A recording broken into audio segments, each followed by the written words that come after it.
Welcome to Vegan Sunday School. It's the 12th of November. Hello. There you are. I can hear you now. Hi. Hi, everybody. So happy to see you. Non-alcoholic claw stout. I don't know what that is. Fourth night. Well, we're going to play the theme song until we get a new one. We got to get a new one for Sunday school. It's so hard to not abuse animals. Maybe just the beginning of it. Carnies can't fuck themselves. They'll fuck themselves. This is a shout out for veganism. It's for us. That's right. Only. This is a shout out for veganism. It's an exclusive club at the end of the day. This is a shout out Woo! And there it comes. All right. Well, Hi, vegan.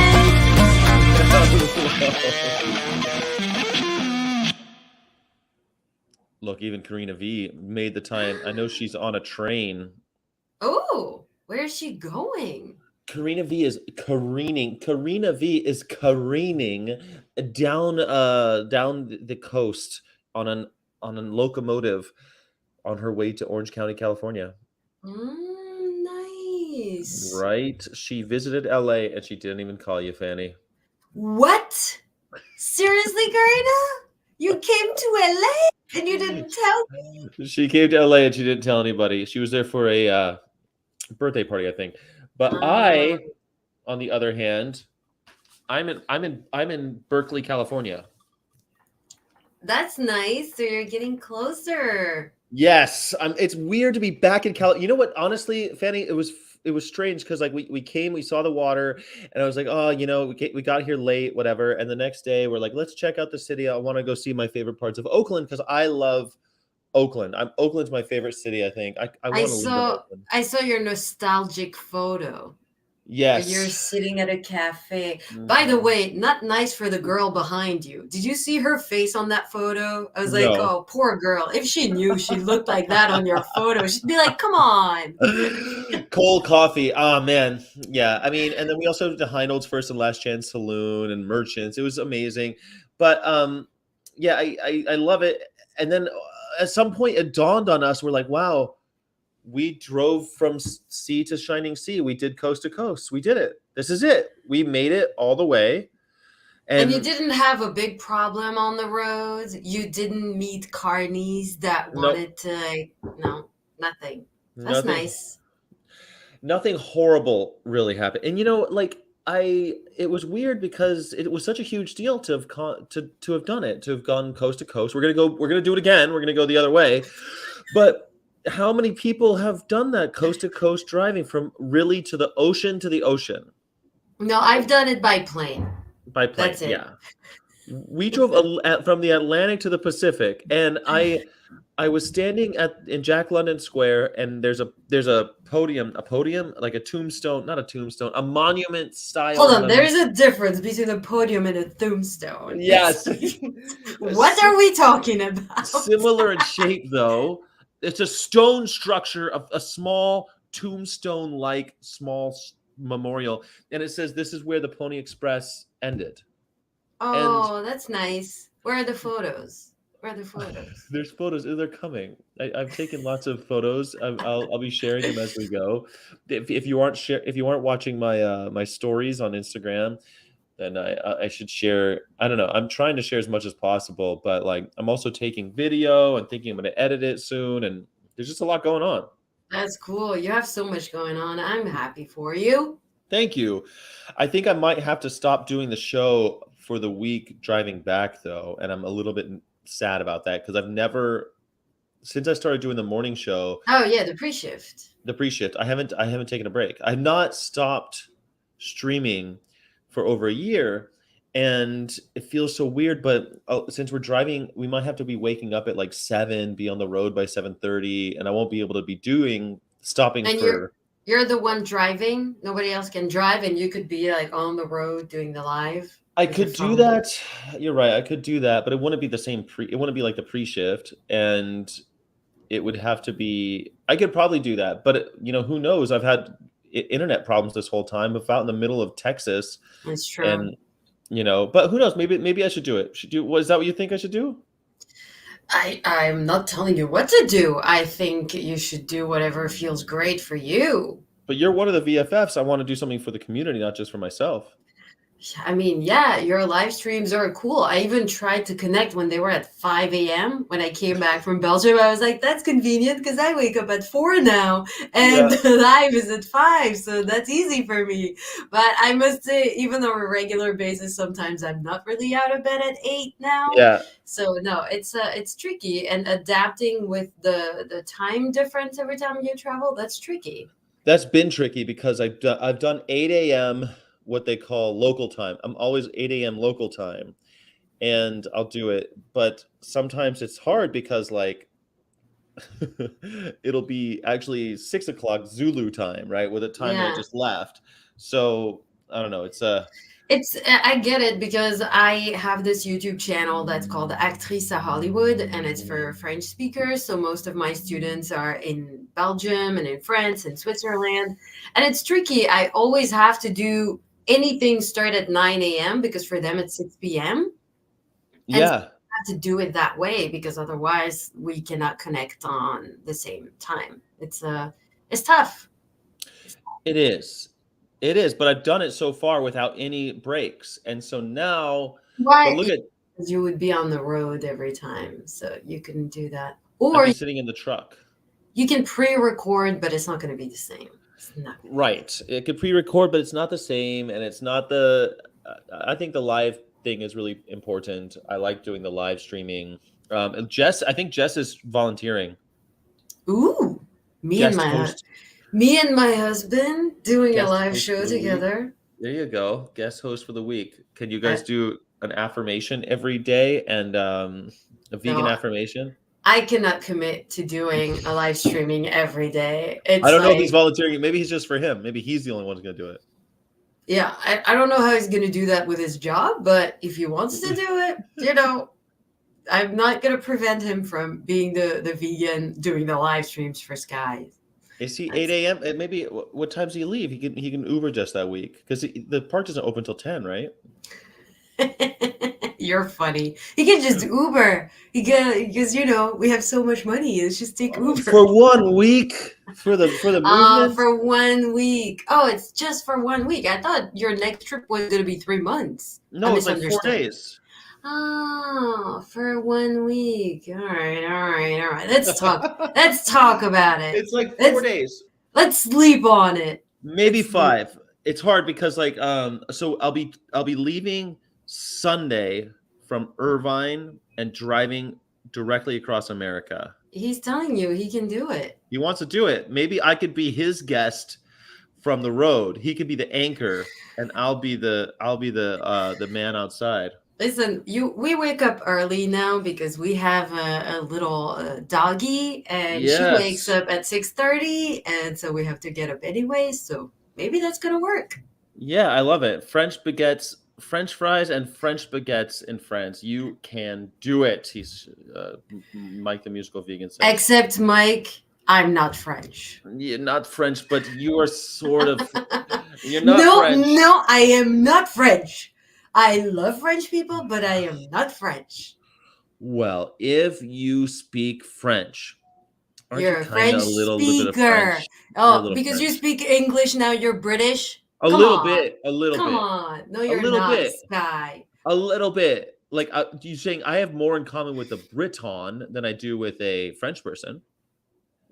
I don't know your genes, so I don't know. Not about my genes. It's about my culture and my my language and my Sure. Culturally, I have some things to do with the Frenchies. But the Frenchies don't have, for example, it's funny. Yesterday evening, I had French people over, and we were talking about, in Belgium, we have applesauce with meals. So we have, let's say, vegan chicken with French fries and applesauce. Yeah, the That's it. Germans do that too. Like a German, Germans do that too. They put applesauce on shit for some reason. Frenchies don't do that. They're like, what? Why? Why would you do Ooh. that? It's like there's so many things culturally we're so different. Belgians, they're always happy for no reason. Frenchies, Belgians they're are always never happy. they're kind of it's like their attitude, right? They're always a bit grumpy about everything. They're always complaining. They're always on strike, right?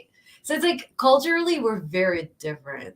Yeah, the Belgians are genießers. They're bon vivants. Exactly. Like Yeah. we party hard. Like Frenchies do too. For that, I'll give it to them. The Belgians They love party the hard. Belgians love the enjoyment of life, and also there is a little bit of German in the Belgian way of in the Belgian culture too. There is, and there's Dutch. That's why our culture is so different because French, they only have France, right? But Yeah. Belgium, we have a little bit of culture from France, a little bit from Germany, a little bit from the Netherlands. So it's like, ik ben geboren in Vilvoorde. Hey, good for jij. Good for you. Oh, yes, I do I thought he was know. Austrian. Oh my gosh. See, we're connecting with Belgians. Ich dachte, dass der Herr Gorik war ein Deutscher, aber auch ein Österreicher, dachte ich. Sky, this is not German. This is Dutch. No, it's Dutch, right? This is Dutch, yeah. This Yeah. is Dutch. I could spot Dutch when I see it. It's like half German, half It's something like, else. Yeah. oh, stoofvlees met frietjes. Nice. So I've heard Nice. that it's not hard in Belgium to be vegan, but Pig's Dream said it's really hard to be vegan in France. Well, it depends where in France. If you're in Paris, no problems, No, right? but what if I have IBS and I'm in Paris, France? If you have IBS, like Yeah. gastrointestinal Yeah. problems. Let's say I'm a utilitarian and I have IBS and I find myself in Paris, France. Yes. Is it okay to eat a dog? Is it okay to eat a dog? It's never okay to eat a dog. No, it's I don't not know okay what to this eat goes. any animal. So It's never Oh. okay. his dad is Österreicher and the other one's a Belgian. Oh, I love cool. it. So Fanny, Okay. how did So- you live audaciously this week? So audaciously, Yeah. well, I'm kind of limited now with Faye. This is my dog, Faye, Uh-huh. because she's going through a phase where she's been traumatized. We took her from the shelter. Yeah. So since she's been okay, and then a week ago, she got traumatized again by electric kick scooters because they were driving on the sidewalk. They almost hit her, and she got really panicked. And since she doesn't want to go out, so I've been trying to little by little. So I'm not being very audacious right now. I'm kind of staying home with her and trying to make her feel safe, and that's pretty much it. But I do improv. I don't know if you know what improv is, everybody.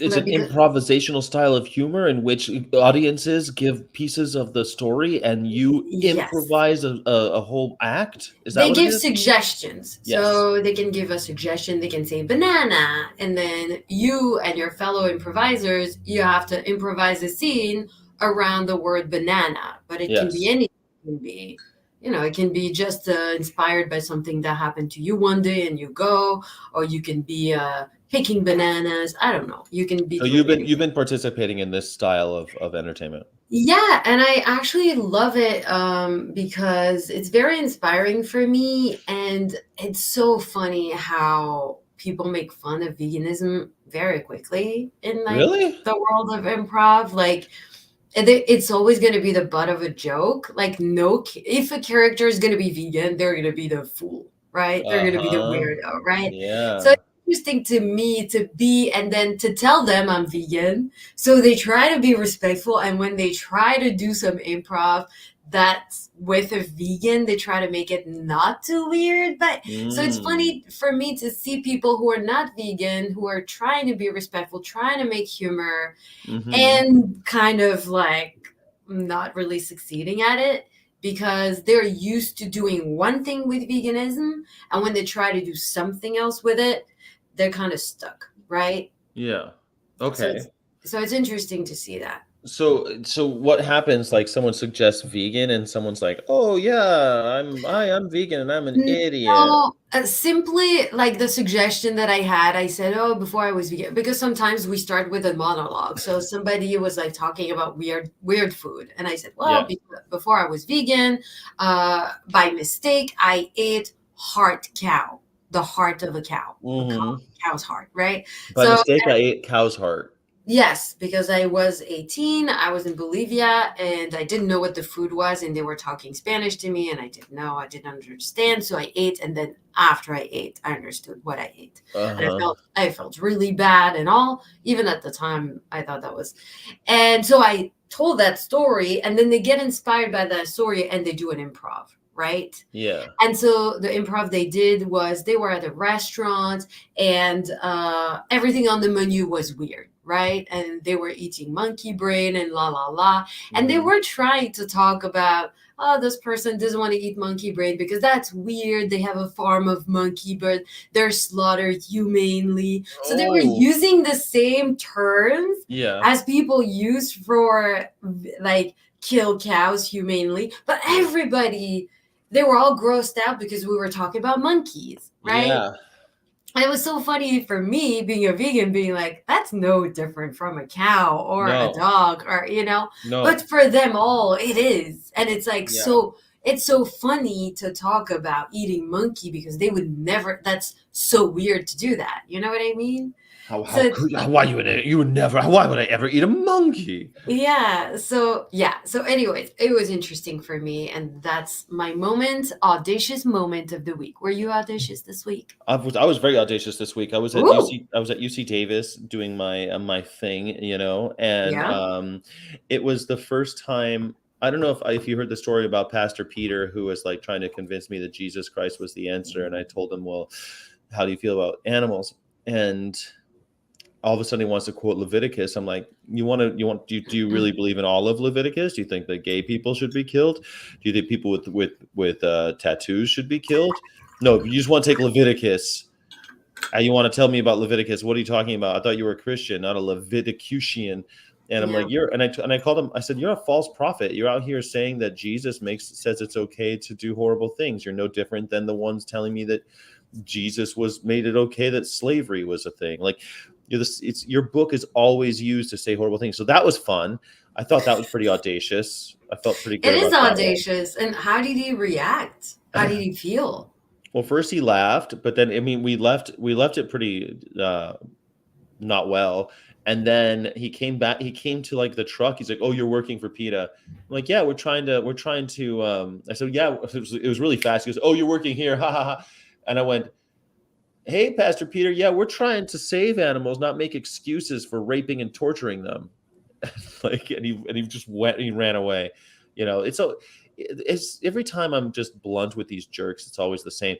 I don't pull punches. Like, I had a person who was actually rather sweet. His name was Matthew, and I knew that he was like the boyfriend of one of the vegan club ladies because I saw them holding hands earlier at far away, and so I'm like, "Oh, so you must be vegan because you're with this woman." And he says, "No, I'm vegan-ish, I still eat chicken and fish." Like, this is the first time It's that's so ever happened funny. to me. Yeah. No It's one's so ever said that funny. I'm vegan-ish. But I except still eat for chicken fish. and fish. But yeah, no, it's funny what you're talking about because what I see in this reaction is that person laughing about you being vegan or laughing about veganism, and it's a reaction that I see a lot. And it's what happened with Faye when we got almost hit by the scooters. It was two 14 years old and they almost hit us. And when I was like, hey, you're not supposed, like, they really scared me. They really scared Faye. And then I was like, hey, you're not supposed to be on the sidewalk. They started laughing at me and filming me. And they were 14 years old. And I Yeah. was like, wow, that's a reaction of feeling insecure with what you did, and Yeah. you're trying to make fun of it because you want to make it seem like you're cool and this other person is not cool. And Yeah. I see that so frequently with people talking to vegans. They try to make it they try to mock us or to do something like that because they feel so uncomfortable with what's happening that they have to like make it, oh no, this is funny. I'm so funny. Like you can laugh with me. And I'm just like, you are acting like a teenager instead of actually having a conversation here. I've had lots of adults do that to me. When I worked in food and beverage and hospitality, I had a lot of people when it's like they're acting crazy or doing something stupid, and I'm like, sorry, I'm gonna have to ask you to leave or whatever. Immediately. Yeah. And shit, that's just the I'm world not we live in. scared. Yeah. I don't mind. I've had people on the road now go, does PETA kill animals? Don't you want to eat this burger? I've had that shit too. So, yeah. Yeah. It's like it's because they feel so uncomfortable that they don't want to sit and actually talk. They'd rather just like make fun of you. Yeah. Instead of just really addressing the issue. And it's very childish. Another behavior that I've seen a lot is patronizing, being like, oh, you're so naive. Like, you don't know. You're still young or whatever. And it's very interesting to me, these type of like avoidance behavior that are very childlike. It's not something that usually adults do, right? Yeah, I don't know about whether adults, but because like I'm talking to people, and lately people will say things like, well, I'm vegetarian, but I don't want to give up dairy. And I'll say, well, every dairy cow's a hamburger. Every dairy cow gets raped for 10 years and has her throat slit and all her babies killed. So, just don't forget that and you'll give up dairy. Or like I've also had recently people tell me like, I have some illness, I keep on getting that in person. And when you hear about it online, it's a lot different. But when someone does it in person, they're used to getting away with it. And I'm not going to really, because I'll say really, because the only illnesses, if you're a zombie or a vampire, are the only illnesses that you can have to make it impossible to go vegan. So what illness do you have? Which one is it? Are you a zombie or a vampire? And they're like, because they're used to just getting away with it online. They're not used to meeting someone like me who's not going to let it go. I don't do slavery on Tuesday, a human rights activist. Sorry. No, I was going to say we have a new guest, a special guest. His name is Chris. Hey, Chris. And we're going to bring him on. Is he ready? I think he's ready to rock. He said he'll come on for a few minutes, hang out. We had him on the show a long time ago, but a lot has happened since. I thought we could catch up. I think you know who this guy is. I would love to see Chris. All right, cool. Let's bring him on. 1, 2, and 3. Hey, can you see me? Can you guys see me okay? Yes. I've been having loads of issues with my computer and trying to get Google to work. So, yeah, you can see me. Can you hear me? Yes. Okay, great. We can also hear you. I've been listening to you guys. I can just hear an echo. Okay. So do you have maybe headphones? Let's see if I did have all this set up. Basically, the issue that I've been having, to bore you all to tears, is that my Mac time has changed, and apparently Google doesn't let you even enter it if the time is incorrect. And I can't figure out how to fix it because I can't Google anything. So I'm locked out of Google. So I'm just trying to figure something out. I've got headphones downstairs. So if you guys just want to like carry on chatting, and I'll be back in like 2 minutes. Yeah, please. Yeah, bring some headphones. Yeah, because it'll make the sound better. Yeah, I was gonna hook these up, but these. Yeah. Anyway, give me 2 minutes. 2 minutes. Right. Gotcha. We'll see you in a second. See you soon. Awesome. Well, okay. I have a bunch of topics I wanted to talk about today. You have 2 Have minutes. you seen Legally Blonde 2? When it came out, what year is this? So 2003, 20 years ago.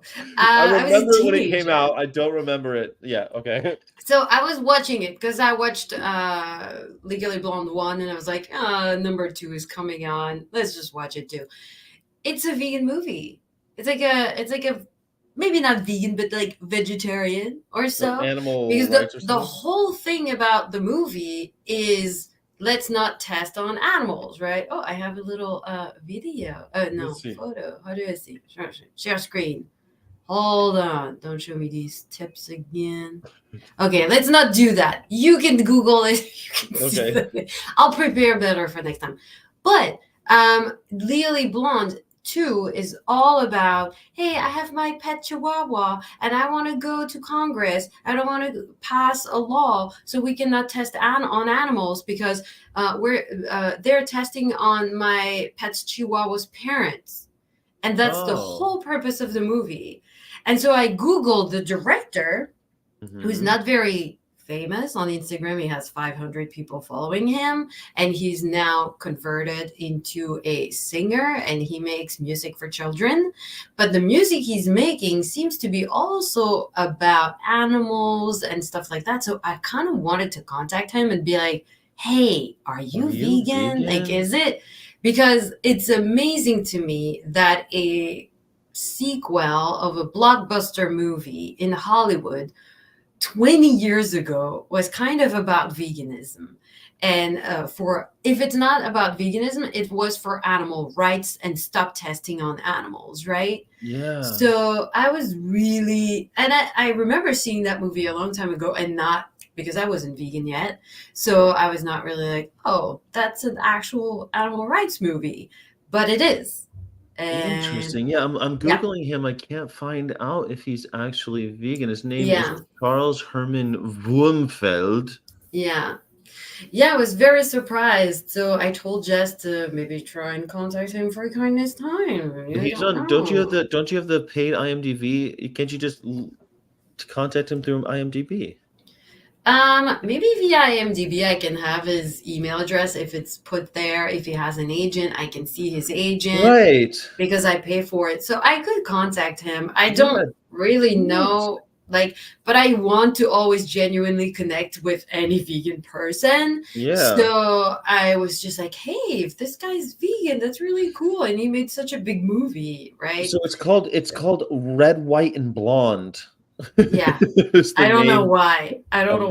Of this fucking, I think, is Chris ready to rock? Chris, give me a thumbs up when you're ready to go.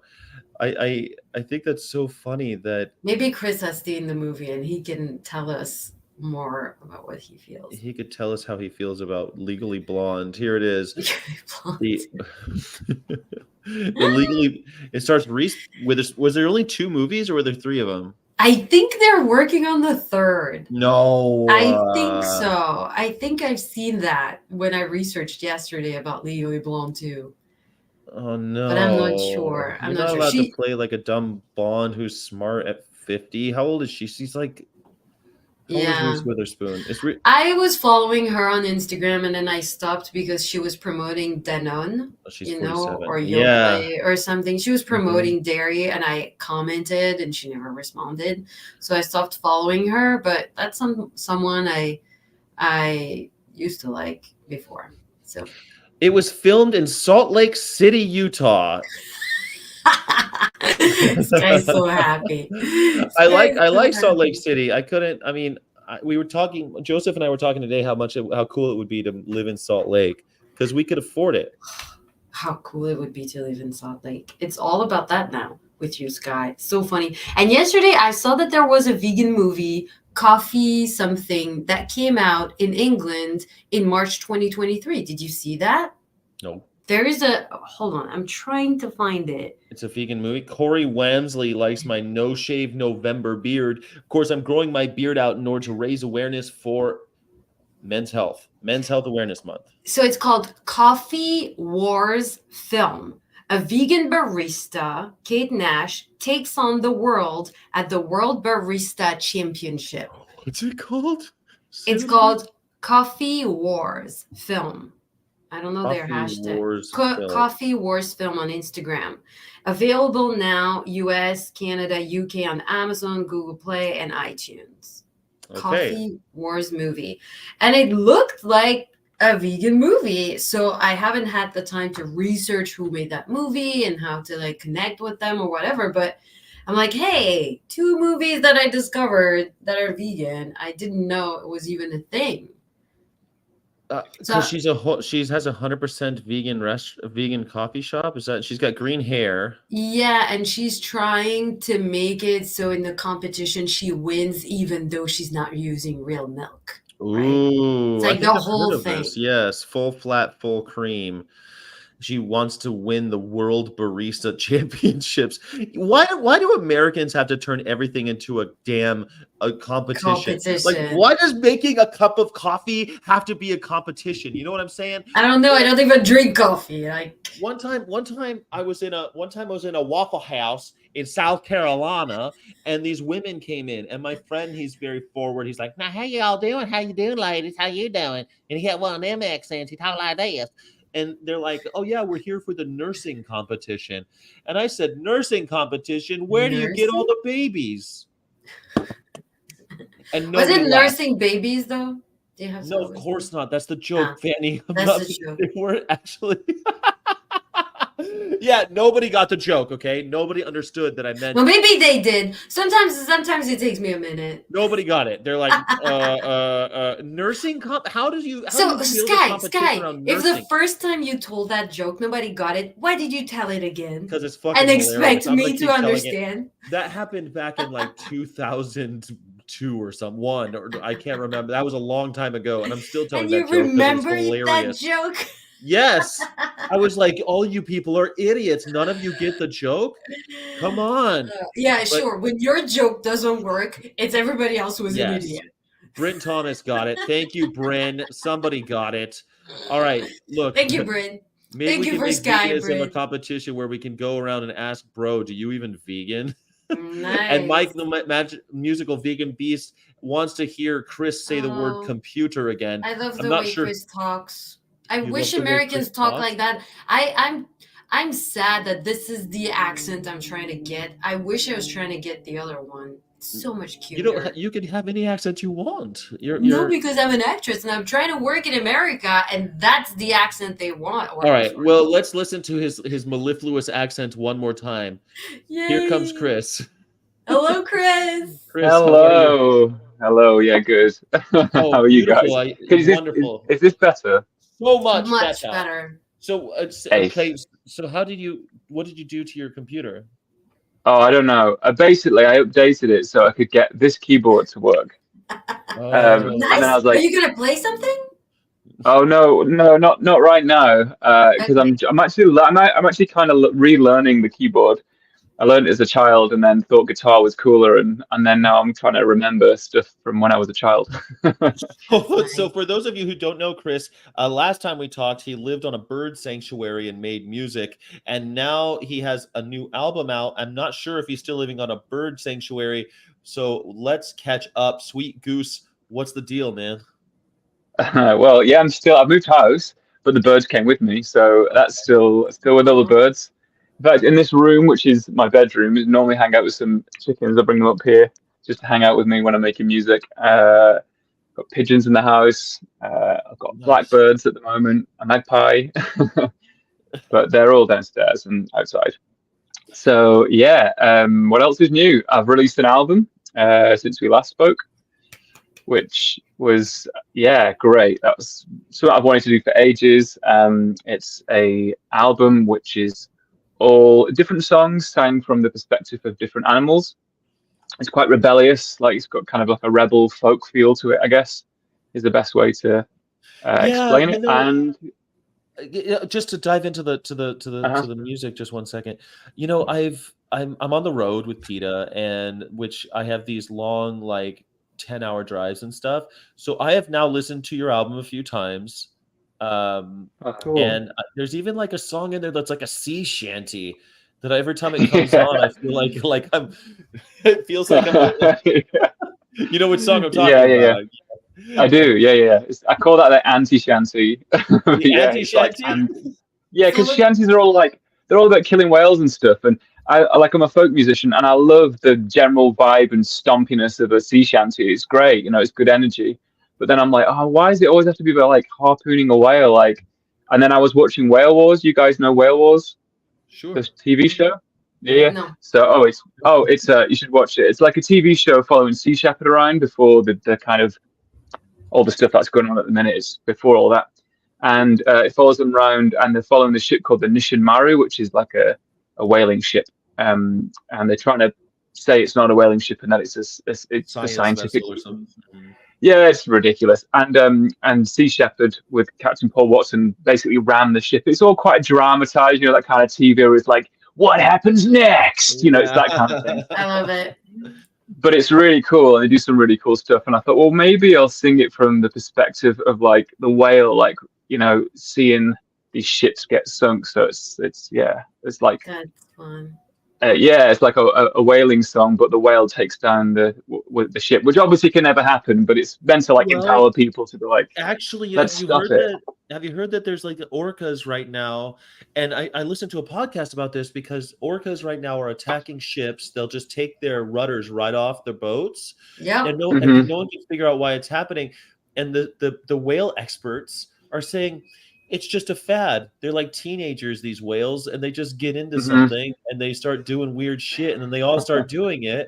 I love that. I love the idea that there's these whales. They're like, hey, let's just play. And they're playing tearing down our ships. So I did see someone messaged me that and was like, did you write the song about this? And I was like, no, this happened like afterwards, but like maybe it was it was like, you know, foreshadowing what was about to happen.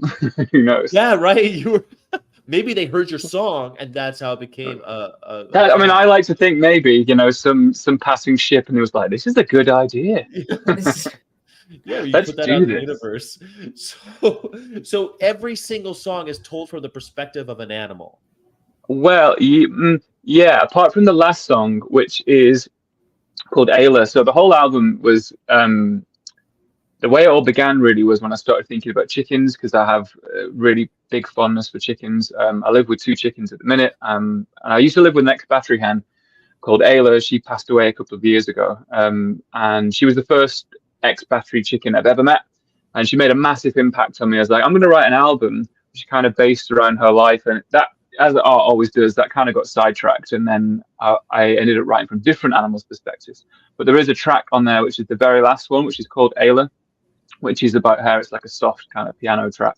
And that's the only one. Ayla's the name. That's the name of the album. Yeah.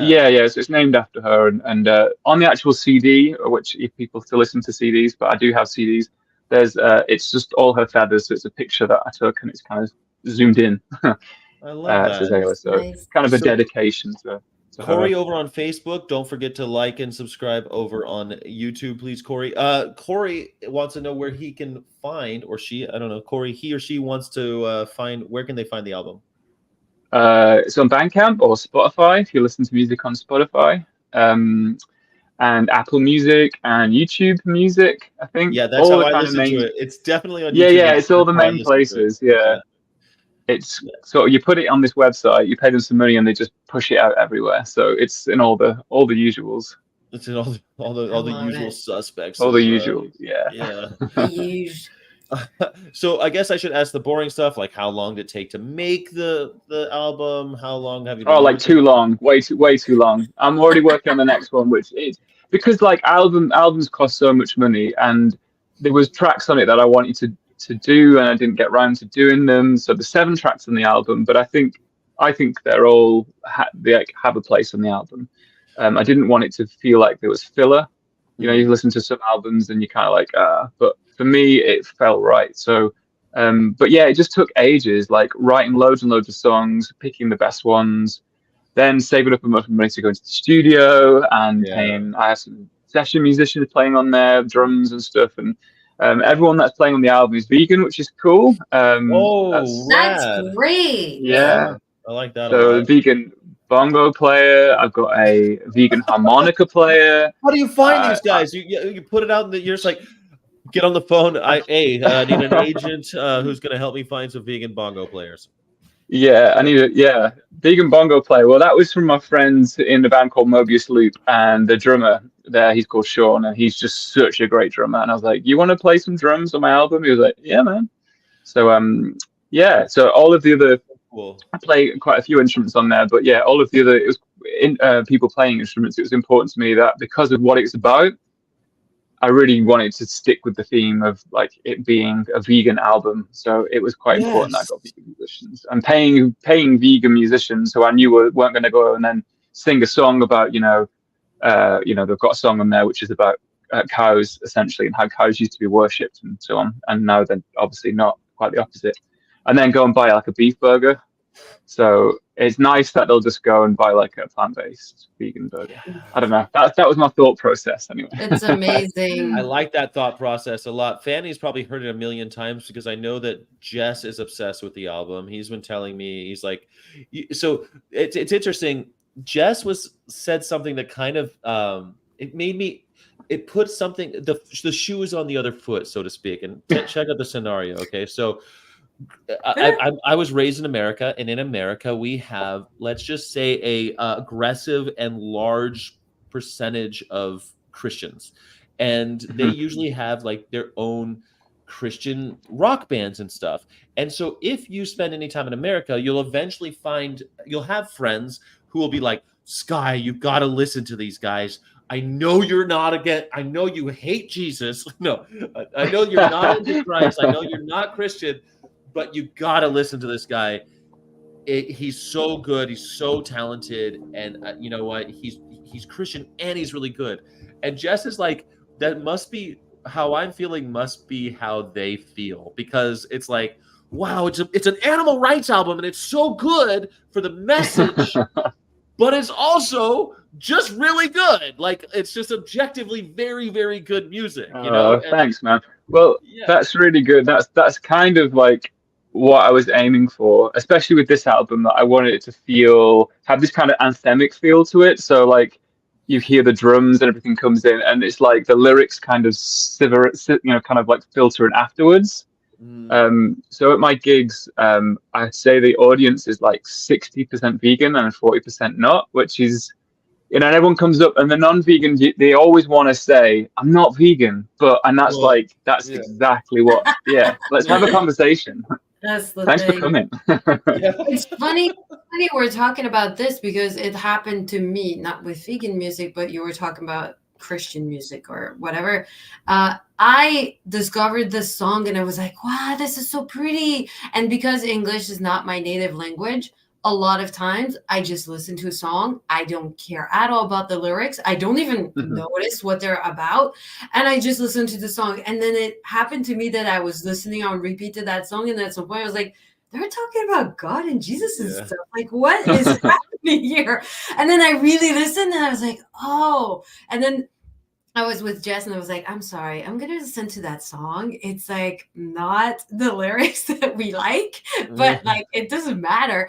And I hope that this is how people are going to be with your music, where they're going to be at first, like just attracted to the music because it's beautiful. And then at some point being like, but also it made me think, it's like subconscious things coming to your brain. I love that. It's amazing.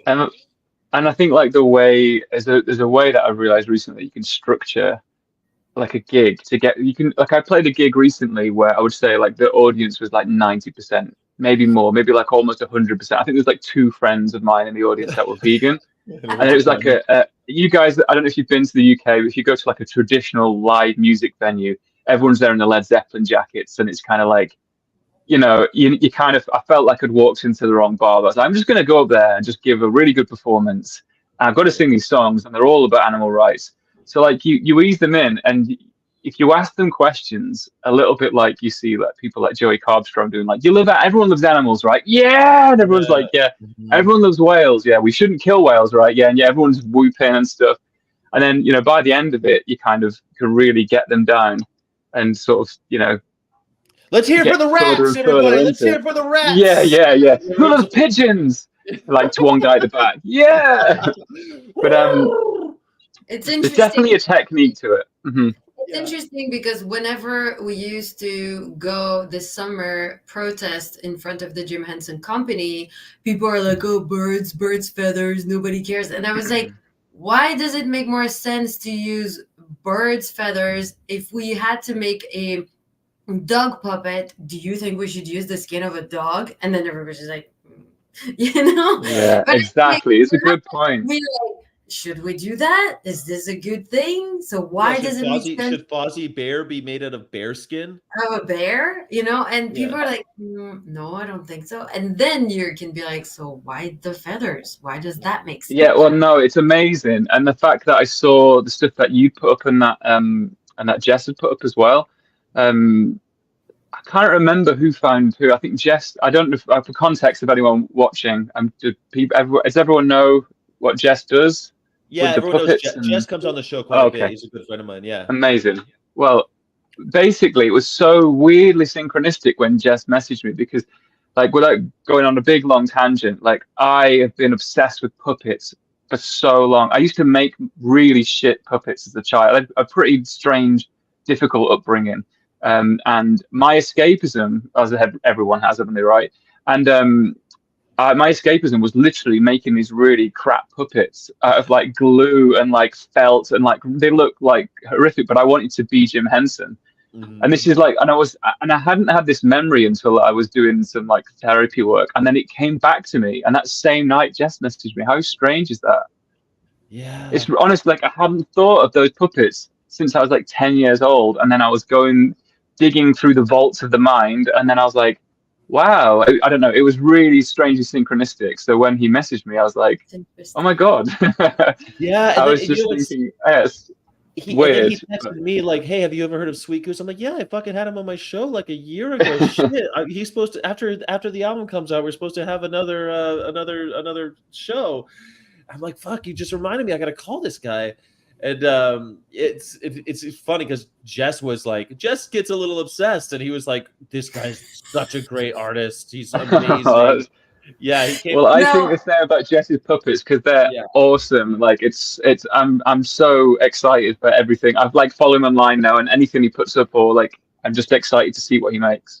You're so funny when you say Jess gets a little obsessed. Jess doesn't do anything a little. Jess does everything a lot. That's part of his charm. That's great. Oh yeah, Chris, he loves me. And the passion. Do people get jealous of you because you sleep with so many birds? Is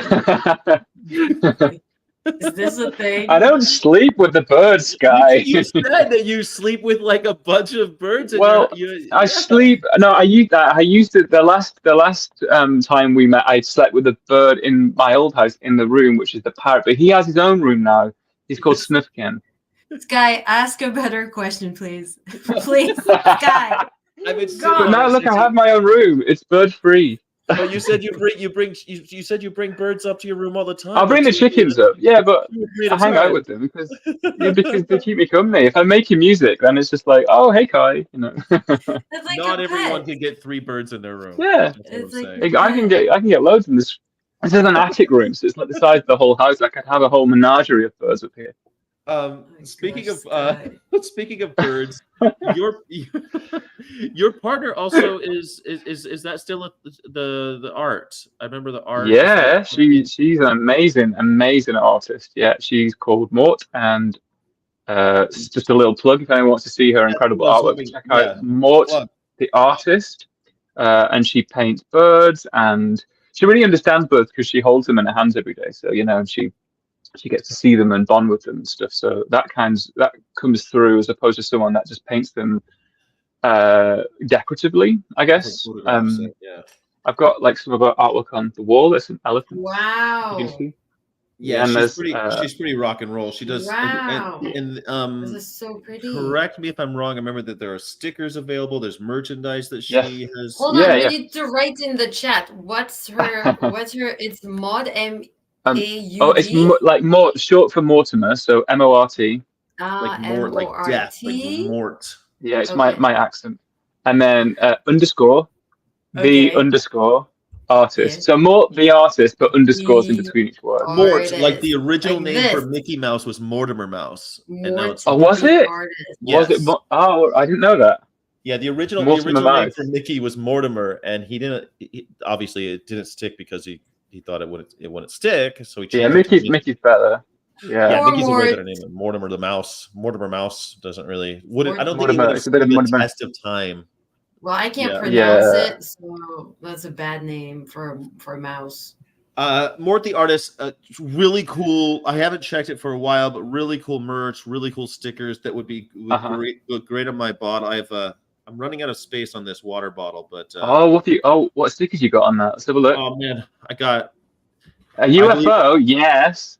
Animal because I'm rights. traveling with I believe in animal rights. I love it. I love it. I'll send you that's one. so cute. What's that? Vegans are cute. That is that's vegans are cute. Cuter. Yes. Yeah. It's a vegan of course sticker. That's right. I love it. Maybe we could do a trade. We'll get a vegan. I'll send you some stickers out, and you can send me some. Deal. Let's do it. I've got so many stickers. I'll give you as many. I got loads. You send me stickers. I'll send you more stickers. I'll send you. We have a sticker shop. We've got okay. You can send the most stickers in the mail. No matter how many you send me, I will send you more. Okay. Again, vegans making Americans making a competition. Who sends more stickers? Come on, Sky. Oh shit! Come on, Sky. I can give you more stuff. Oh no, you're right. I've just.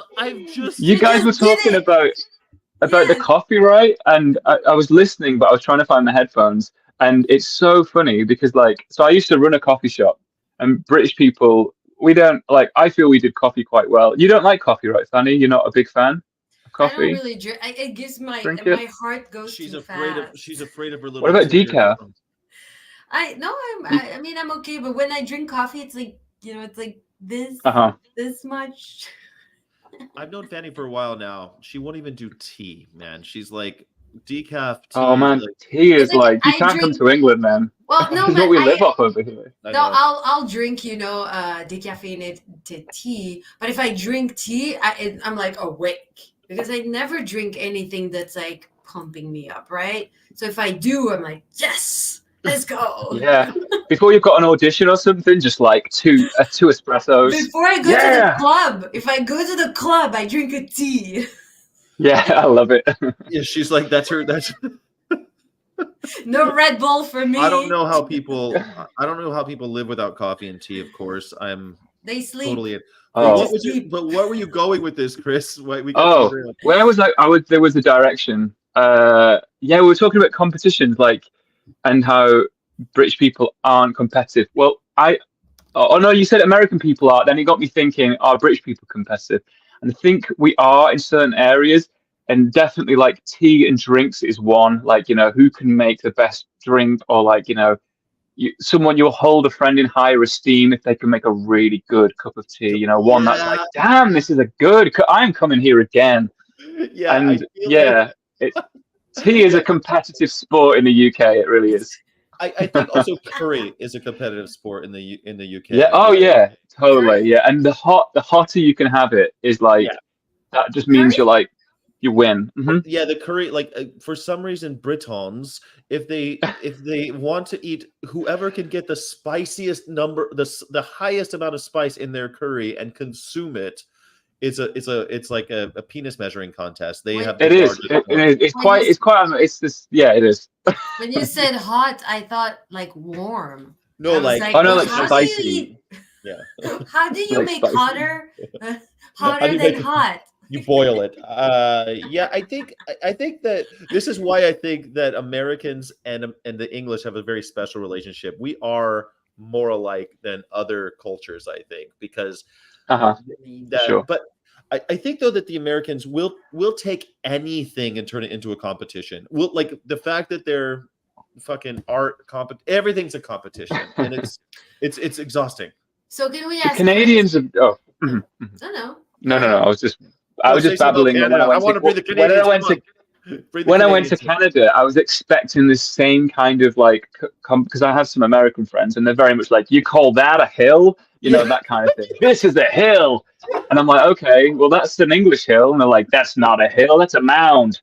And when I went to Canada, I stayed with some friends out there, and I was expecting it. So I was kind of had the jokes ready and the quips, and they were just so lovely. They were just like, oh, well, your hills are beautiful too. I don't know. It was just everything is more polite. They find I don't know. It's just they're the complete opposite. But they're known where for am I their going? politeness. They're so polite. Yeah. Yeah, it's Belgian versus French. Canadians versus Americans is Belgian versus French. That's how it I, goes.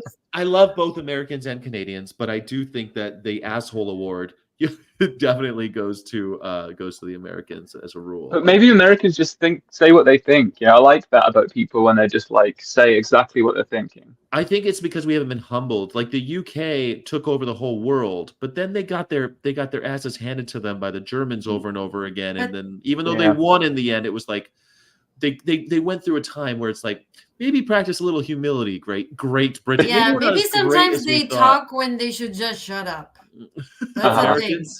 They say what they think, but sometimes they should just shut up. I love both Americans and I love the charm of both. I don't know.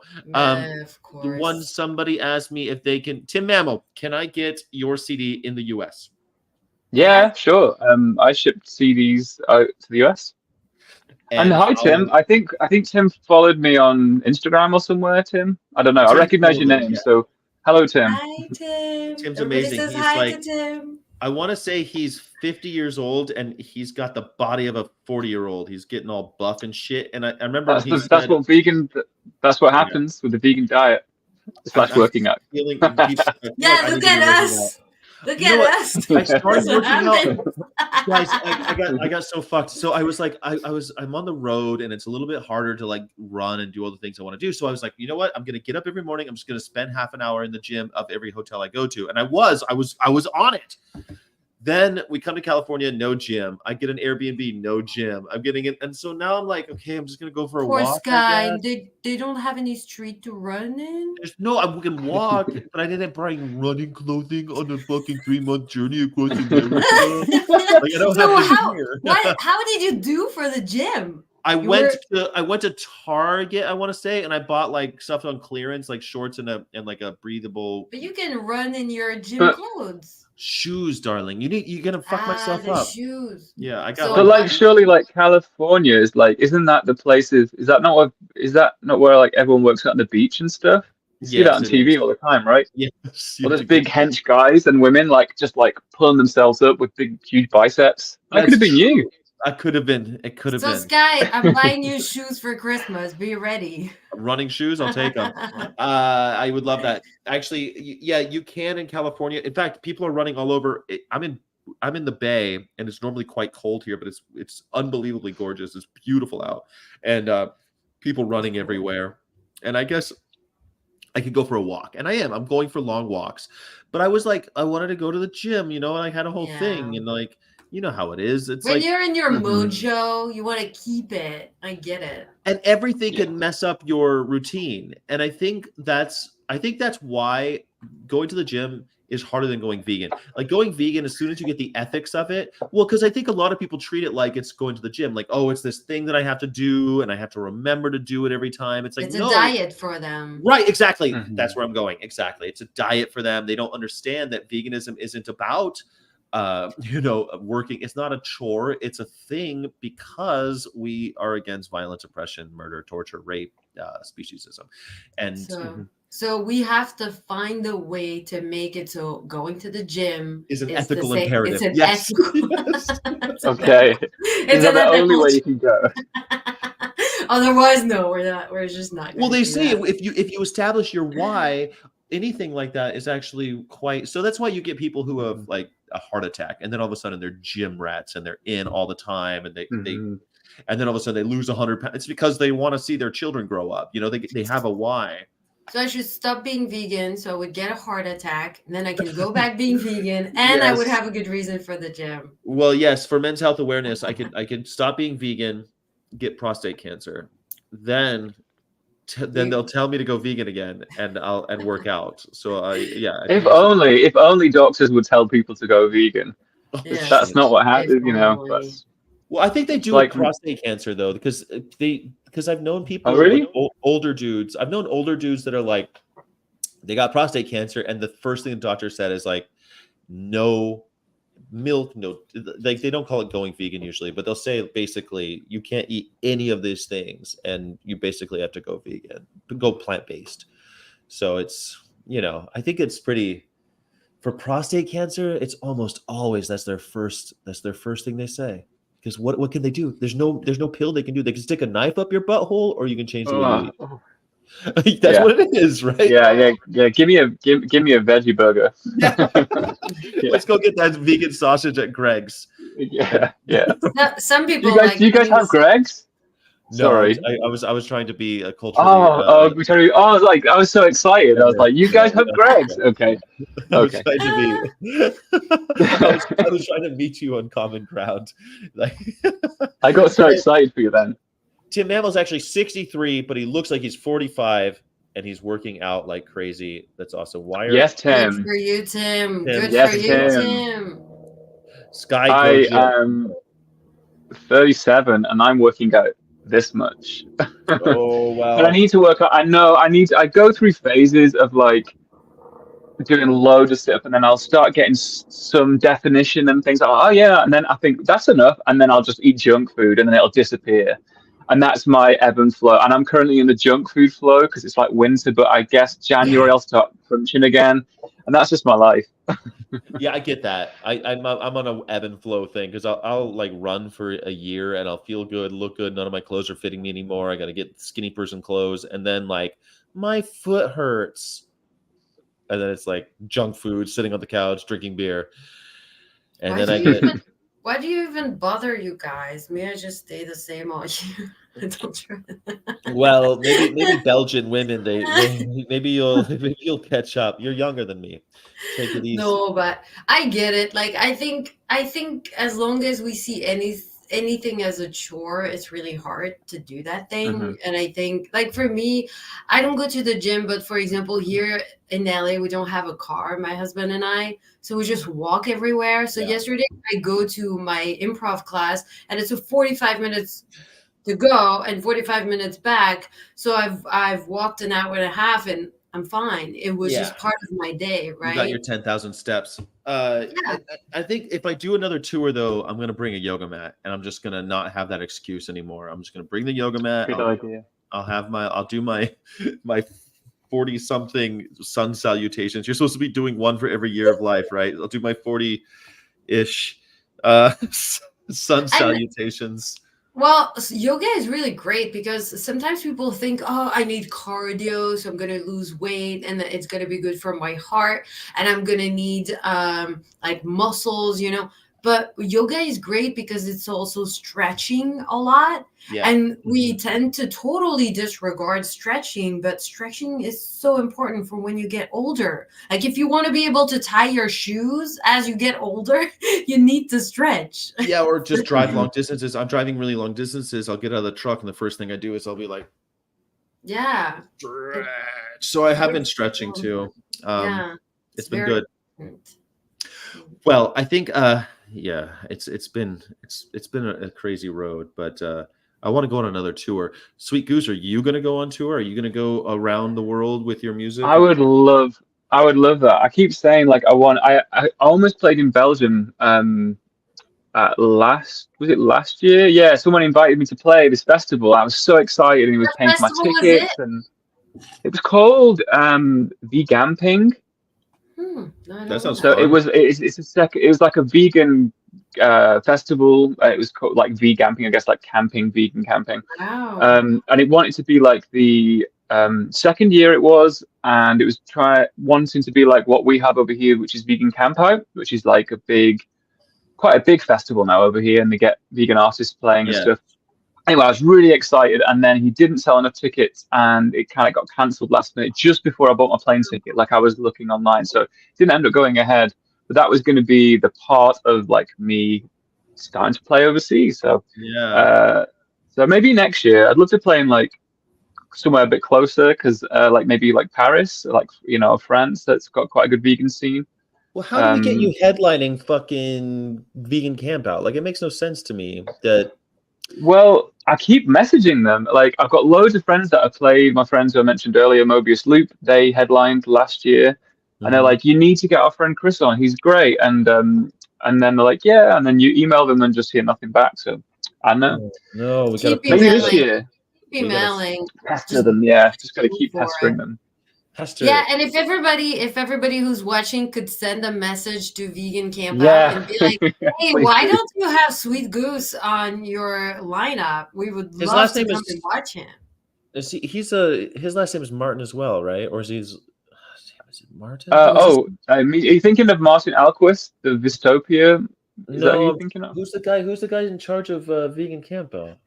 Oh, well, I've got a couple of emails. I can't remember. One of them, oh, no, it's gone.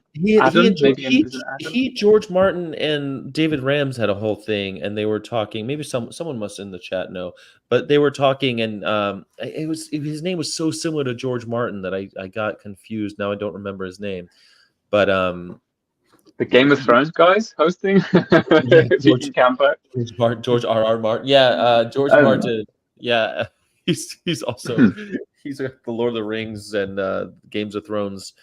No, I can't remember. But we must know somebody who knows this. Yeah, if anyone knows someone, please drop me a message. If you can find me a contact, I'll send you a CD.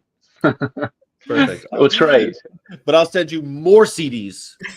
Oh wow! And I'll send you stickers and stickers.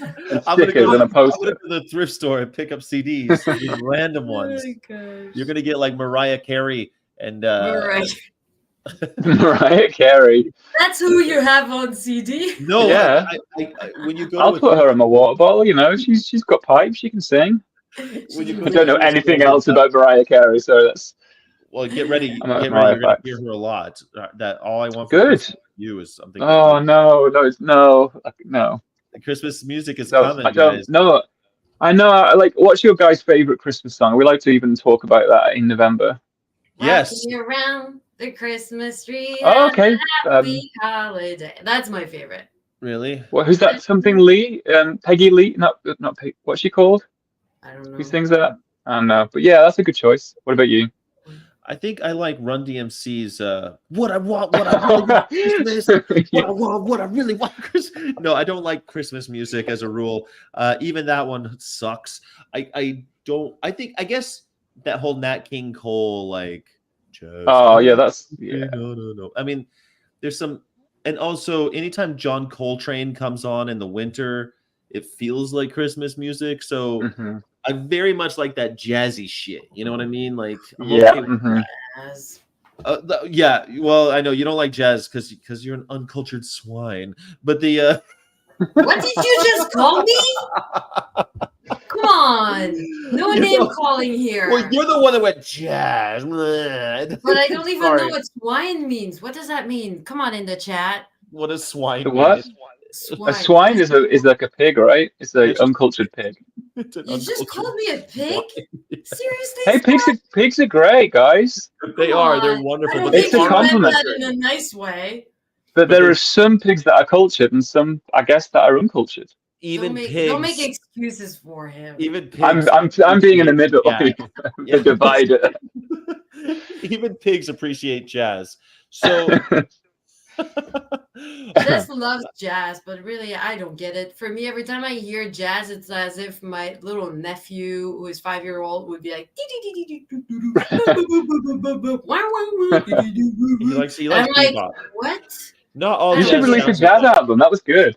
It was scat album. Someone's favorite Christmas song is "Raining Blood" by Slayer. Oh, that's funny. It's a good one.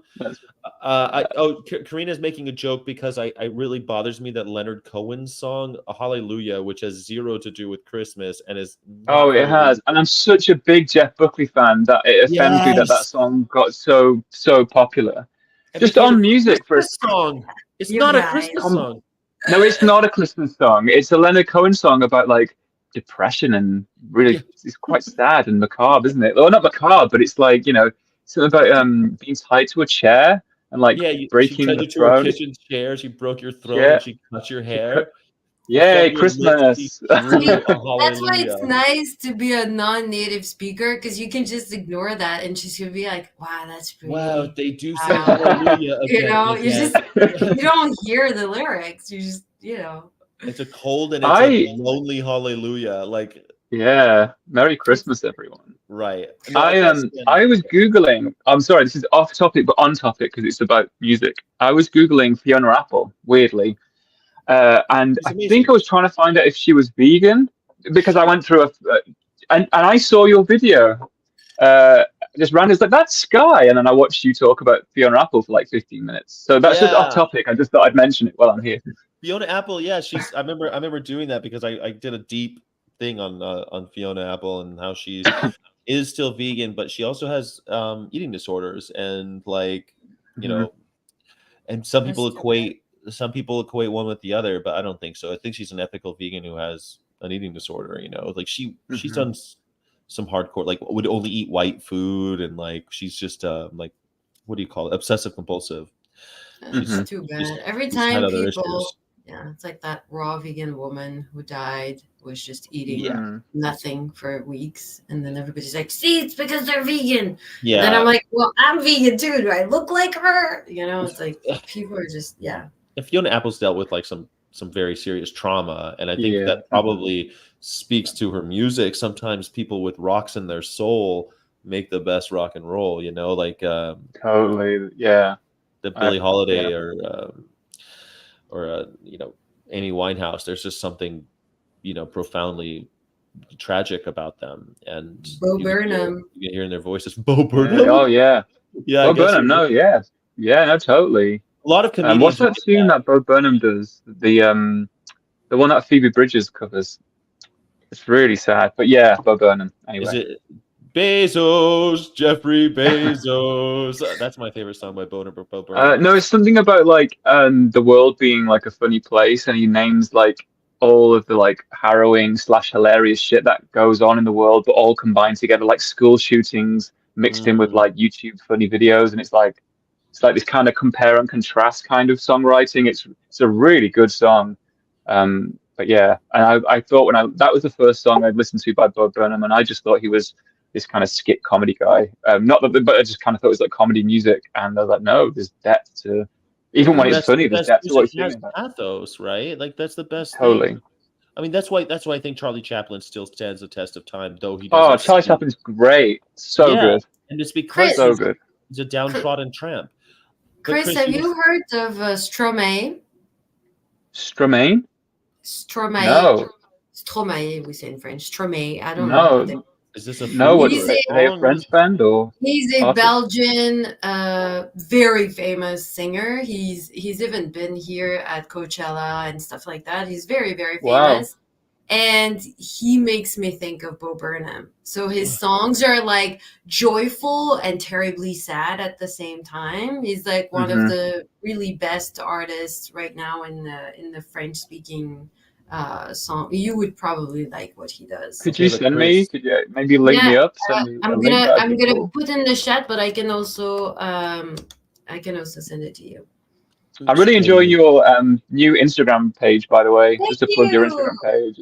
Thank you so It's much. refreshing to see you just be fun and insult me for drinking oat milk. But yeah, no, it's really good. I'm really enjoying your videos. Thanks a lot. I'm having fun making it. It's Chris, fun. well, you made us show us, you ours. What is your favorite Christmas song? Wham! Last Christmas, but One Last it's like, Christmas. yeah, it's like I don't know. It's just every time I hear it, I'm like, oh well, it's that time again. But it has to be, well, it has to be like the right time, really close to Christmas. But the thing is, everything's overplayed, isn't it? And I always try and find and dig through and find like obscure Christmas songs, and I found some stuff, but I think I don't Well, know. it's really interesting. I listened to an interview with Cher and Delilah, who you may or may not know is a famous DJ out here, who's been around for like 100 years. But Cher is releasing a Christmas album, and she's like the only reason she's doing it is because she finally is like she got to pick all the songs, and she has the rights to sing them. And there's a bunch of shit I never heard before, and I'm like, I really want to listen to it now, just because maybe she's It's gonna new. show me something I hate. I don't hate. I mean, or maybe it's a bunch of new things it's always fun to find new things to hate as well. But you know, Have Yourself a Merry Little Christmas is a good one too. Oh, that's a My good one. Yeah, my most hated song for Christmas is La last Christmas, I gave Oh, you my that's the Wham one. But it's Yeah. always played. See, the thing is like it's almost like someone turns the Christmas button on when you hear that, and everything just becomes Christmas. So I can see why people hate it so much. But there's something so strangely nostalgic about the video. If you've seen the video, where it's like George with George Yeah. Michael, his big hair, You got and the like feather. he's like. He's looking all demure with his eyes down and stuff, and he's looking across at his ex-lover, and like, I don't know. Yeah, for me, that's the thing. I'm like, it's cringy to me. It gives me the ick. Oh, it's so cringy. It's like But that's they're Christmas. trying to make it so sexy, and they're talking about Christmas. And I'm like, what? What? Yeah. I discovered. Oh, Christmas. I It's discovered like this. porn music almost. Right? Yeah. Okay. Yeah. I see that. I see that point. I still love it. I still love it. It's okay if you love it. Jess loves it. He plays it all the time. He knows I hate it. I hate it. I hate all those songs equally. But what's the most vegan Christmas song? Do you think? Do we have a vegan Christmas song? Well, everyone says about peace on earth, like like Cliff Richard and like the Millennium Prayer, which is super religious. But if it's peace on earth, then that's got to be a little bit vegan, right? Oh, how about Oh Christmas Tree? Oh Christmas Tree. It's about a tree. That's got to be. Yeah, it's about vegan. a tree. That's got it. Yeah. I mean, like, are they using pesticides on this tree? Could the music heal the world? Could it be considered a vegan song and a Christmas song? Music healed the world. If music healed the world, No, heal the world. Heal the world. Oh, make it a better. Oh, but it's Michael Jackson, and he's never. I know. Yeah. It's Michael Jackson, but yeah, your eyebrows. No. Chestnuts roasting on an open fire could be. Oh no, but then no, he says something about a turkey. What did he say? Something about a turkey. Oh yeah, turkey. And some mistletoe. Yeah. No, he doesn't say roasting. He says something about like turkey and some mistletoe helps to make the season bright. But it could be just like a rescue turkey. I used to live with a rescue turkey, so it could be. Yeah, rescue turkey. I'm you not know, sure that. It could be like over the. It's a turkey. That's the way I hear it. Turkey who's your friend. He's not a turkey. You just got to recontextualize everything. I have this thing, which is I think this is my big business plan. Is that I'm going to veganize everything, and I'm going to start with audiobooks. So I'm going to read in like a British accent, but every time it says something like he ate a beef stew, I'm going to change it into like he ate a tofu stew, and I just think that would be so good. So people can still, and I'm going to do that with all the Christmas songs too. I was going to say. It's like what we've done with Mark Twain. What's that? It's like what we've done with Mark Twain. Yeah, like Mark Twain, he literally has written books about children helping, a slave. They took out the N-words and they like whitewashed the books. When I read out loud, so sometimes I read to my partner, I read out loud, I veganize everything. I even say like, oh, he put on his pleather shoes instead of leather. It's just like, it just makes the story. Like if he's out fishing, he's not out fishing. He's out like looking at a lake. He just, it's good for improv as well. So I like it. He's out bird watching. He's out bird watching. If we haven't found a song that's vegan, that's about Christmas, that just means you have to do it. Yeah. Yeah. Well, my friend has written one. He has a music project called Dystopia, and he's just released a Christmas song, and it's called Christmas Ghost, and that's basically about being vegan at Christmas time. So there's a Christmas song. I need to listen to it now. Vegan Ghost. Vegan. It's called a Christmas Ghost. His project's called Dystopia. So if you go on his Spotify page or YouTube music page, it'll be there. You should get him on the show. He's from now that I know that he's vegan. Sweden. A Swedish vegan. And he's a vegan musician. He writes about all sorts of stuff, but he writes about veganism too. And Swedish fish are vegan. I love them. I mean, all fish are vegan. They just eat bits of debris, right? No, like Swedish fish. Like do you guys don't have that candy? No, I don't know what. I thought you were just like this was some sort of joke, and I was just jumping on it. Yeah, no, Swedish it's like fish. a little red gummy fish, and they're vegan. Maybe. They're little. I think it's only in America. I don't think it's in Europe. Well, they might call it something different. I could have sworn that there's a Swedish fish. I live in a small valley. We might not have it here. Small valley, a Swedish fish. On top of a hill? It is, yeah. It's like, well, no, it's in a valley. So, like, I'm in the scoop, in the middle. So Swedish hills fish. everywhere. Oh no, I've seen. No, but I've seen them. I think like on maybe like some sort of online. I don't know. I've seen them somewhere. I've Yeah, never we've seen these seen vegan them in ones. American movies. That's where we've seen Probably in them. American movies. Uh-huh. They're good. We They're definitely don't have those. No, okay. Well, then I forgive you for not knowing what I was talking about. But the Swedish fish, our Swedish fish are vegan, and you have a Swedish fish friend who's vegan dystopia, who's written a Christmas Yes, story, Christmas a Christmas Ghost song vegan song. called Yeah, Christmas Ghost. Yeah, yeah. You should totally message him, get him on the show. He's a cool guy. I'll He's do it. called Martin. I'll tell him. I'll tell him you did it. You told me to. Yeah, Next he's got to come Sunday, on. His name is or Martin. else. See, now we got another Martin. Martin. See, I think that's the name of that guy who's doing vegan camp out. I think his name is Martin. Yeah, George Martin, right? George Martin is the guy who's carnism debunked. But I think George Oh Martin is yeah, kind of debunked. Yeah, yeah. But George Martin was on a panel with the other guy, and his name was similar to George Martin's. And I was like, their names are quite similar. And then I forgot the other guy's name because I'm probably never going to be able to go to vegan camp out, though I always want to. I need to start You should come to the UK. That would be good.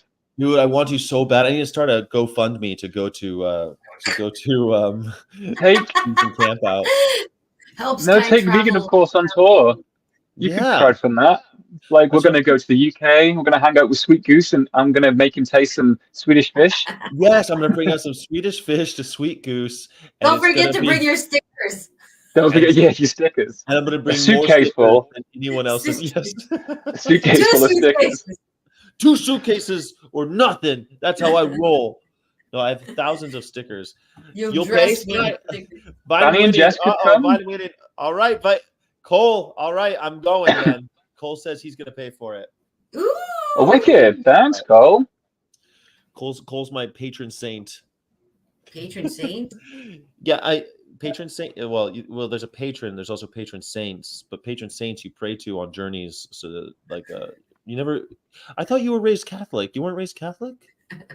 I was, but I thought you were talking about the platform Patreon.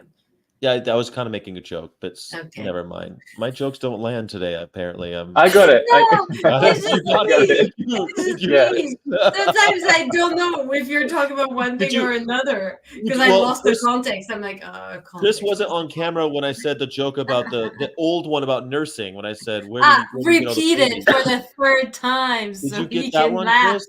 With nursing, I was listening when before I was on.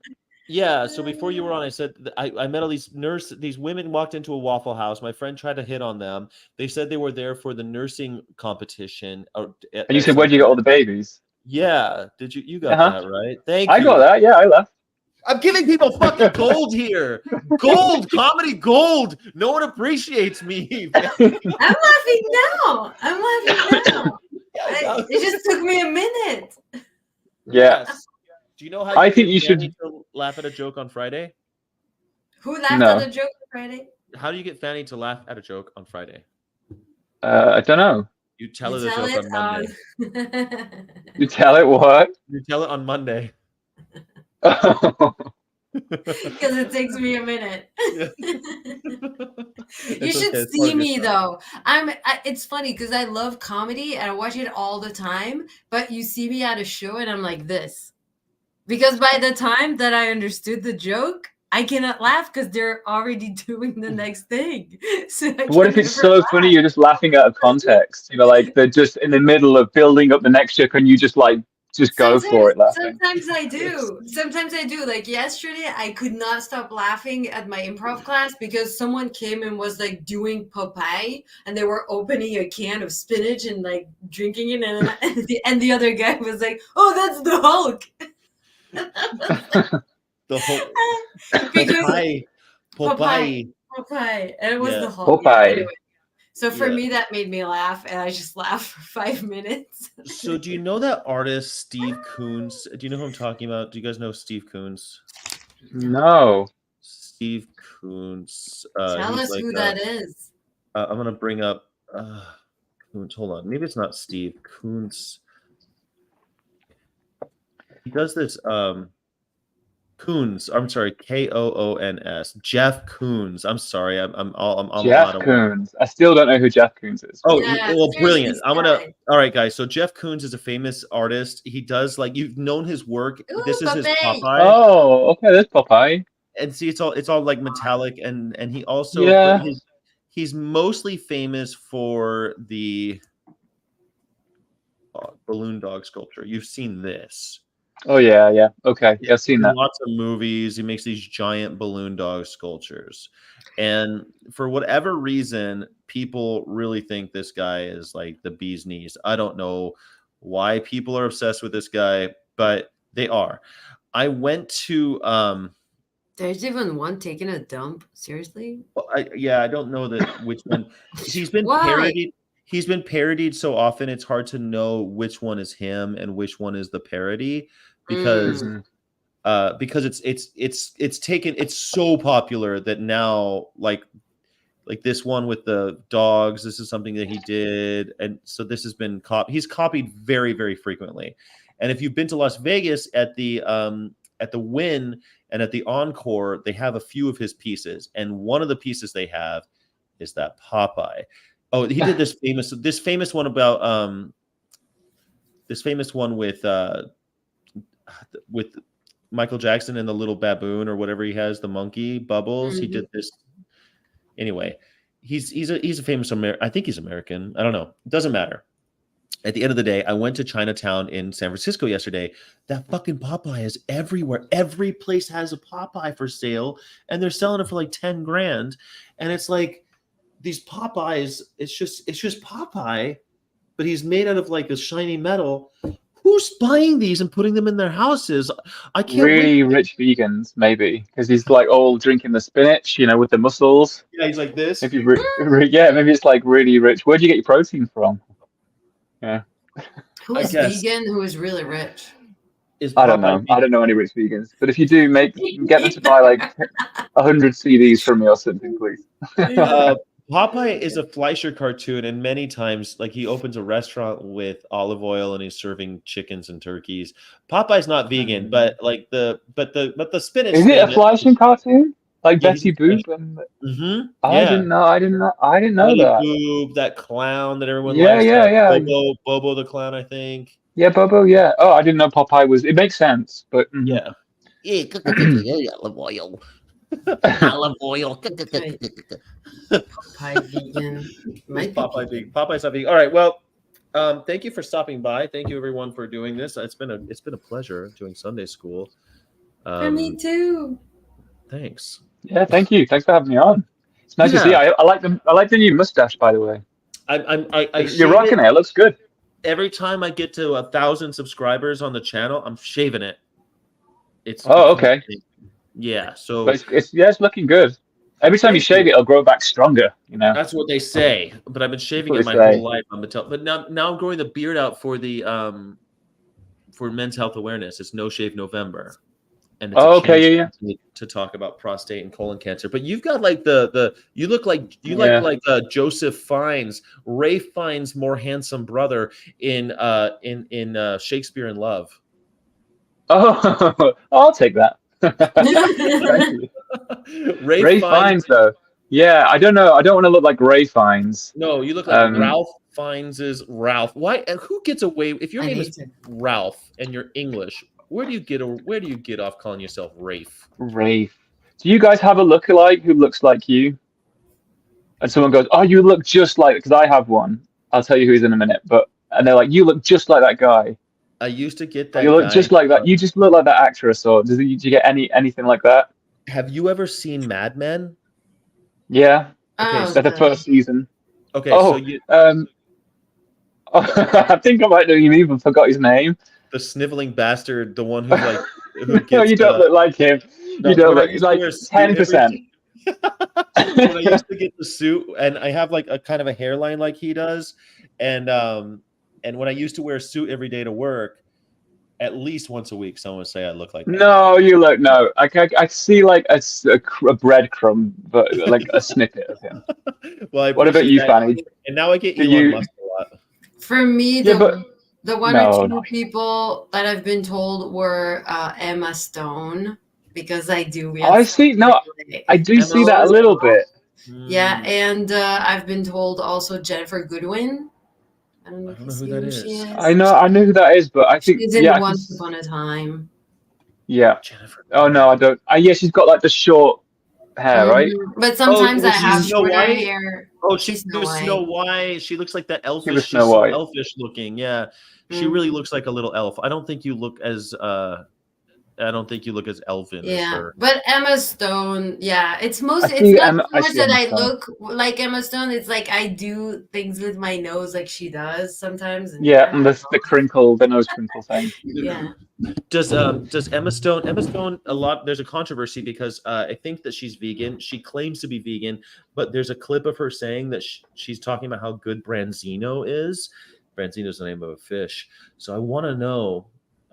I heard that she's vegan since 2007. She's been vegan almost as long as me. But if she's eating fucking branzino, But she she ain't vegan. doesn't ever say she's vegan. It's not a I thing. looked Yeah. it up. She's used her platform to talk about animal rights several times. Really? But she's not talking No, about. she can talk about like I can say bacon's really good, but I don't eat bacon anymore. Like that's the thing. So like some vegan love the taste of meat and choose not to eat meat, but they can. So she can say I love the taste of branzino and I'm never gonna eat that again. Well, I think your accent is better than Emma Stone's because you have an accent, but you don't have a speech impediment. I've never understood like she has a speech impediment. I don't know how they don't voice coach that woman. She's such an amazing actress. I think she's so beautiful and She all has the a stuff. speech impediment. What's her biggest movies? Like Emma Zombieland, Stone. La La Easy Land. A. Oh yeah, She won an Zombieland. Oscar Crazy for La La Stupid Land. Love. I've not Yeah, you seen know, that, but I've seen Zombieland. and she won an Oscar for La La Land, which is a very Oh good yeah. movie, even though She's it's also in that movie with they did a one shot. The whole movie is one shot. How is it called? Not 1917. Whiplash. Not Whiplash. No, not Whiplash. One Another shot movie. movie. I only know one. It's 1917. No, I'll look it up. I'll hit you up. So, Okay. Chris, you Chris, what didn't about you? tell Who's your lookalike? us who's your lookalike. Deb Thompson thinks he looks Oh, like Timothy Bottoms. I don't know who that is. so he's called what's the actor's name? So have you guys ever seen the Umbrella Academy? The Yes, Netflix you show? do kind of look like that There's a guy guy called Klaus on it, and with the then hands. sometimes he puts eye makeup, and I wear eye makeup, and and stuff. And then I went to get some sort of what was it? Some dessert from some place, and someone's like, "Oh my God, you're that guy from no, you look just like that guy from the Umbrella Academy." And people messaged me like pictures of my face next to his face. Yeah, and I think like I look a little bit like him, but not Well, with the like eye loads. makeup, you would. Yeah, he's a handsome guy. He's Irish as well, so it's all I good. mean, it's just like if you're But I bald think and he's you got wear. more of a kind of long chin thing. I don't So, have that kind of like. okay, but like, there's definitely some shots where he looks more like you than others. I Mhm. love that guy. He was in a series. He's really good. He Yeah. started in a series when he was very young with people who Called had Misfits. yes. Oh my Yeah, it was good. gosh. That was one of my favorite TV shows when that came Yeah. out. I was amazed by this show. And he was amazing in that. Have you done He's this? really You've got a he's built-in great. Halloween costume though, Chris. Like, don't look a gift horse in the Yeah, mouth. like Yeah. could be Klaus from Umbrella Academy. Yeah, you could I'm cosplay Umbrella Academy at the next Comic-Con and make all sorts of money taking pictures next to people. People love this Klaus guy. He's like Yeah. the sexiest one too. Like, he's definitely the sexiest of the Umbrella Academy characters. Because But like, yeah, yeah. I'd say so. People But haven't I seen think Misfits, they should watch it. it's really good. He's got really curly hair in it, and he's probably like 16 or something, but he's really good in it. They're so young, all of them, and they're so good. And all of them turned out to be in big TV shows after that. Well, Yeah. the guy who time travels, he goes to he went to Game of Thrones. He did, yes. The actress with the curly hair, the super cute girl actress, she went on into a TV show in American TV. Like they all had amazing careers after that show because they're all Yeah, it was just that was a small British show on Channel yeah. 4 over here. It was like, And but I remember watching it and thinking, this is great, and not enough people over here who I knew were watching it, so I thought it flopped, but yeah, it's good. I don't know if it still stands up, when you watch things back 20, sometimes what, it's like 10, 15 years on, 15 it years. makes you go. But I just thought when I saw that TV show, I was like, this casting is amazing. I don't know who cast these people, but they did the best job ever. It was Yeah, so well good. done to them. I'll check it out. I mean, you're right. You're right, Chris. So like entertainment has a short shelf life, especially It like does. it's so rare that I watch a movie from the old days and I'm like, wow, that really held up. Most of it doesn't. It just belongs in the ash heap of history. Legally Blonde 2 did. Yeah, that's the animal rights one, right? Isn't that the one where she's like, yeah, Yeah, isn't she like, I've seen them both, but isn't that one where she like She tries is to trying to save for the testing, animal yeah, testing or something? yeah. I was Mhm. talking to this guy. I was like, I watched this week totally like unexpectedly, and I was like, this isn't a vegan rights movie, like animal rights movie, Totally. vegan movie. And I was like, so I Hmm. researched the director, and the director has like 500 followers on Instagram, so he's not known at all. But he makes Ah. music now. He makes music now. So I Oh, was right, like, okay. his name was Harris. What's his name? Wormfeld. Charles something. Charles Harold Wormfeld. Yeah. Wow. What a like. I The want to third. contact him. Like, I reach out and be the third. We need to reach him out and say like, hey, what's the deal, man? You vegan? Come on the Vegan Of Course show. We want to Yes. see. We want to talk to you. We want to know how you made a vegan movie in Hollywood 20 years ago. Come on. I'm kind of bummed because I was hoping that the CMO of Wild Earth, the vegan dog food company, was going to come by. I'm in Berkeley. He lives in San Francisco. He's supposed to come out and see me in Berkeley. And I'm like, he just texted me and said he has COVID. And I'm like, damn it. First time getting it too. It's still ruining my plans, this goddamn thing. It won't let me go. It's the worst thing to happen in my life. And I was deeply affected by it, and it won't let me out of its clutches. Well, you also created Vegan Of Course because of COVID, no? That's true. So it's Is not that the true? worst. That's cool. It's not the That's a worst good thing thing. that That's a happened good in your thing to go out life. of COVID. Yeah. Okay. So Vegan, of course, already existed, but doing like a live show and doing the whole meeting all these people. Yeah, totally. COVID and the death of my mother prompted me to like do more full-time activism. I don't want to go back to working a job for some carny fuck that's like that's gobbling animals in front of me or convince. I just don't. I want to be full-time activist, and that is such a hard thing to do because of finances. So But it's you're like doing it. Look at you. Yes. still trying. Yeah, we're like, Come on. Working for PETA is a full-time job activist. True, working for PETA is, but like doing Vegan Of Course. Plus Come on, doing Vegan Of Course. Yeah. be a little bit kind to yourself. Come you guys on. are so nice. Oh, you guys. Yeah. Come on. Yeah, you're right. I'm a little bit hard on myself, but also I'm just like, I'm in this nervous mode because I haven't heard about the next tour yet. And we only have 10 days left on this one. So I'm starting to freak out. Like, should I be looking for another job? Like, what should I be doing? And like, they're saying, have patience. Everything's going to work out. Trust the universe. Just let it go, man. Meanwhile, banks don't feel that way. The guy collecting the mortgage doesn't feel like that. He's just, he's not letting it go. Let's see what happens. You know what I mean? Like, so, Wells Fargo wants their money, and Chase. You're gonna be okay. You're gonna be okay. They're gonna hire you again. There's no reason they would not. Totally. Yeah. And like, right. Yeah. You will. You'll get another tour. And I think the thing is with that sort of thing is like, it's just like me. We spend a lot of time worrying about these situations, and it really doesn't get us anywhere because the harsh reality is if there wasn't another tour, it would be that anyway, and you can't prepare for that. So it's just like, you just have to trust that you're doing a great job and that they'll want to keep you on.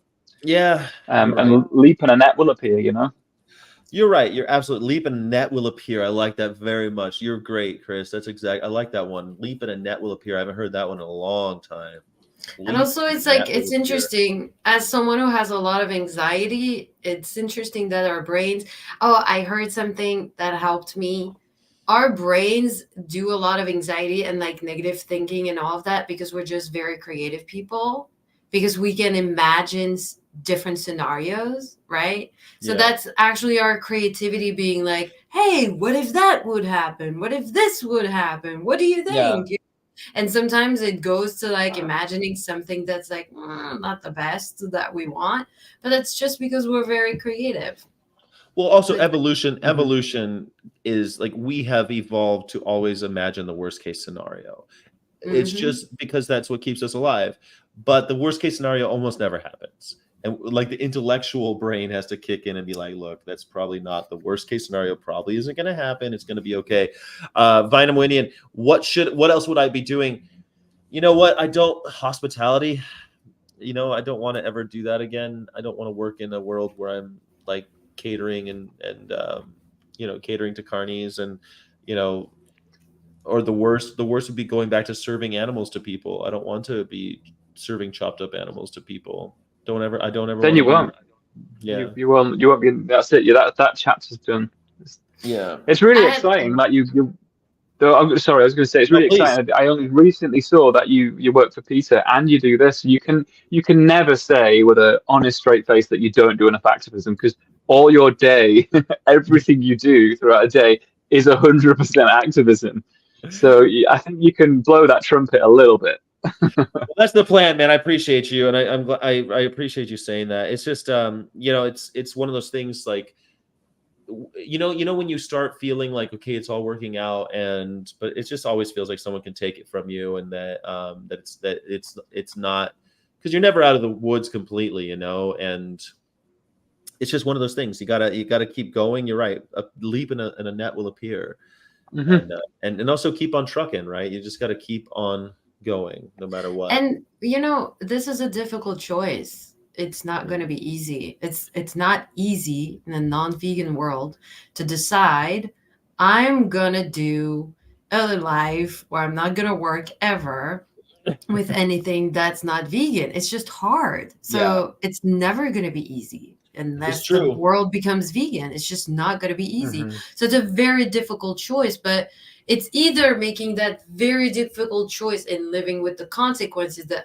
finding a job like that isn't easy, or making the other difficult choice to not live by these rules and go and having to work with the meat industry and all of that. So either way, it's not amazing. It's like difficult anyways, but it's like, which one is going to be difficult, right? Yeah. It's like, so it is a difficult choice. It is something not easy to do. Someone's got to do it. I don't know. And there's people doing it. I mean, people like Vegan Gains and them are 400,000 subscribers. So, I mean, you know what? There's a way through. Look at this girl. Look at that dog's face reminds me of Laika. I don't know. I've always me too. I want to make a sketch with her about that. About Laika? I want to make something funny about people sending a dog to space. I thought it was interesting on the what happened in history. I do that every day on my show, and it was like Laika is sent into space to her death. That was what it was. Yeah. It was they added that in there, and I'm like, I'm glad that people are now acknowledging that she was killed for. Yeah. There's even a Spanish song, by the. Oh, I'll send it to you. Laika's an incredible story, and she was a stray. She was a stray that was adopted, rescued from the street, and then sent to space to die. So I did not know this. I knew Laika, but I didn't know that was the story. It's amazing. It's a pretty wild story. Sky, I think I'm gonna have to bring Faye outside, so I'm gonna have to go. I'm gonna shoot off as well. Batteries now, and we went longer than we were planning, and I appreciate you guys all for being here. Am I freezing? A little bit, but that's okay. Now it's a bit better. Everyone good? Yes. Yeah. All right. Well, we got to go anyway. Thank you, everyone, for joining. I will see you on Monday. Thank you, Chris. Thank you, Fanny. Bye, everybody. Bye. See you later. Bye, guys. Bye. It's so hard to not abuse animals. Carnies can fuck themselves. Go fuck themselves. This is a shout out for veganism.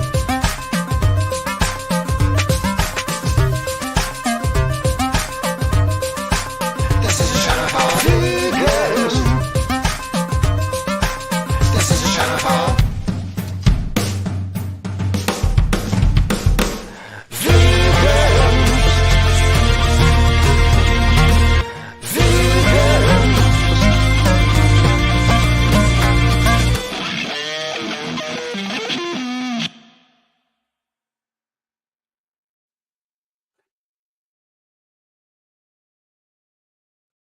guys, I'll be on the pre-shift tomorrow. I'll see you then. Oh my gosh, I can hear some music now.